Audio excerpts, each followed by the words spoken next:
আপনারা যদি এই 1 সপ্তাহের মধ্যে এটা বীজতলায় রোপণ করতে পারেন, তাহলে পরবর্তীতে যে আমাদের মে মাসের পরে একটা তাপদাহ হয়, এই তাপদাহে কিন্তু আমাদের ধান চিটা হয়, সেই চিটার হাত থেকে বাঁচতে পারবেন এবং শৈত্য প্রবাহ হয়, বীজতলা নষ্ট হয়, এটার হাত থেকেও বাঁচতে পারবেন। আমি আশা করবো নিয়ে গিয়ে আপনারা এইগুলো বীজতলায় রোপণ করবেন। ধন্যবাদ সবাইকে। ধন্যবাদ। কৃষকরা বললেন তাই না, যে কিভাবে কি লাগাতে হবে, কখন লাগাতে হবে, দেরি করলে কি সমস্যা হবে, আপনারা সব শুনলেন।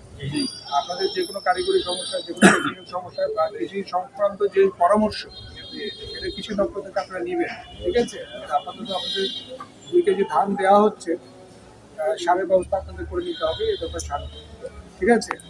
তো এই হাইব্রিড ধানের তো আবার উৎপাদন বেশি হয়, তাই না? আশা করি আমরা উৎপাদনে শান্তপূর্ণতা অর্জন করবো। হ্যাঁ, আপনারা সকলেই আপনারা কৃষকরাই হচ্ছে আমাদের প্রাণ।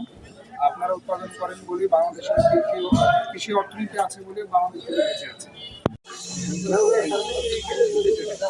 আমি তোমার হাতটা সরা হবে। একটু পিছিয়ে